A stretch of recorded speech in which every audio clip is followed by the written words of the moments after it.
Hi, I'm Bruce Checefsky. I'm reporting for TremonsterTV. It's a beautiful Saturday. Yesterday was very cold, sunny.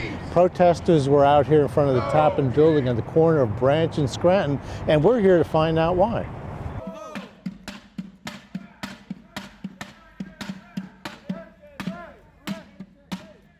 My name is Don Crane. I'm the director for Ohio for the Indiana, Kentucky, Ohio Regional Council of Carpenters.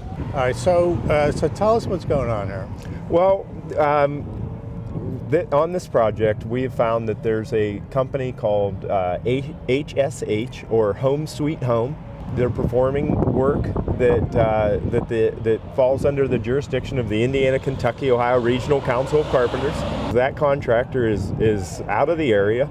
Their business model is not to pay an area standard, a good standard of living, one that people that live in Cleveland or even in the local neighborhood would want, so they can buy a home, buy a house, send their kids to college.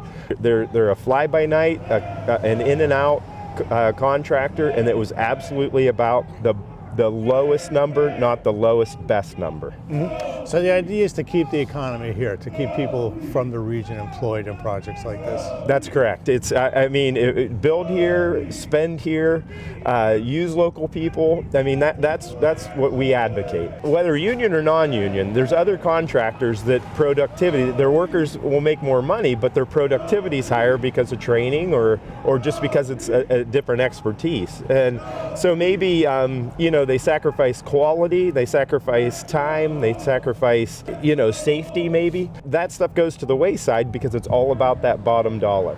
So it's not just a union issue, it's really about building things that are well built, using good materials and good tradespeople to do that.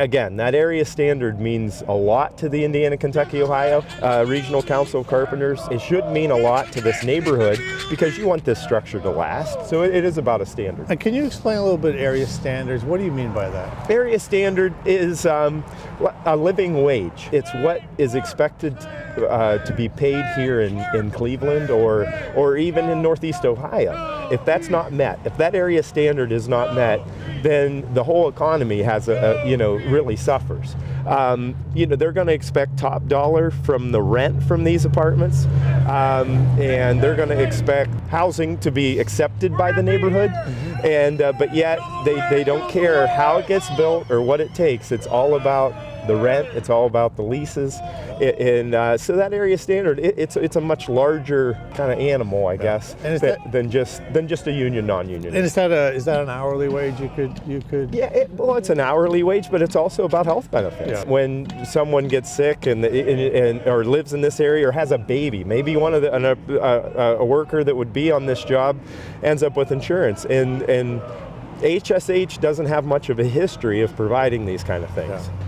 So there are a couple residents at Wagner building behind you and the Mutt Hutt and some other people in the neighborhood are complaining that the noise is annoying and bothering their business, but that's really the point, isn't it? Yes. It is the point, but it's to notify this neighborhood of how that building's being built, who's building the building, and that this developer is not necessarily the neighborhood partner that maybe he proclaimed himself to be.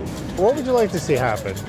Well, what we'd like to see happen is this developer, maybe on another project, says, you know what, let's take advantage of maybe it is a union contractor in the apprenticeship schools. Let's provide opportunities for the youth that live in this neighborhood. Let's provide opportunities for the journey people that maybe live in this neighborhood so that they can buy a house or improve their home or buy a car, spend here, and be a productive member of this community, rather than, again, taking that paycheck and leaving is probably one of the worst things that can happen. This could have provided so many opportunities for local people, and they chose to import the workers here. The developers claim publicly, I think on Facebook or some other social media, that they're employing 80% union. I don't buy that at all.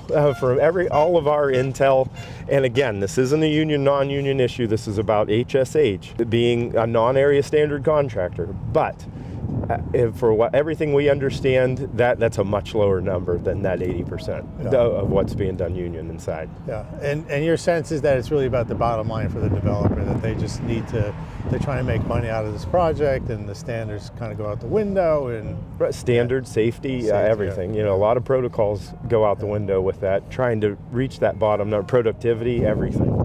There's been a lot of discussion on social media about what the effect that the protests have had on local businesses, so we called the Mutt Hutt to find out how this has affected their business. Our responsibility to take care of the dogs that are with us, and if we had an issue with it, we would have personally handled it, but it was not an issue. And I live in the neighborhood, so I drove by and saw it too, but you know, it had no impact on us, really. But I guess our commentary on it would be that we support the union and fair wages for workers, and the only discrepancy or issue we had was with the air horns. There are no traumatic experiences here, no more so than we see on the 4th of July or the semi-trucks that drive down the freeway behind our building. We reached out to HSH, Home Sweet Home, contractors out of Indiana, for a statement, but at the time of this recording, we haven't heard from them. We did hear back from Josh Rosen, a partner in Sustainable Community Associates. In an email text he sent, I quote, "Our site is a majority union, over 80%. A very few trades are non-union. We have agreed and exceeded a minimum 15% minority subcontracting, 8% certified small business subcontracting, and 7% female businesses subcontracting for the project.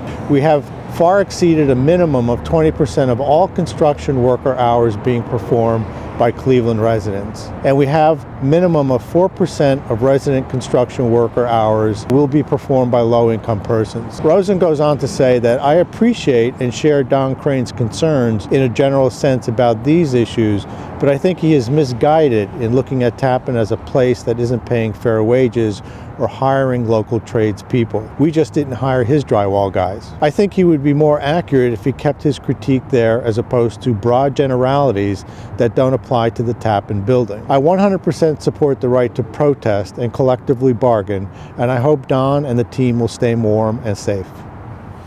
Before our video deadline, Josh Rosen took issue with the claim that hiring non-area standard contractors meant the loss of safety and quality standards.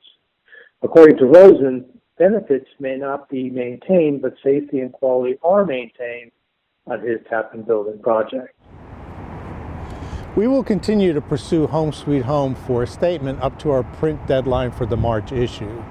This is Bruce Checefsky reporting for TremonsterTV.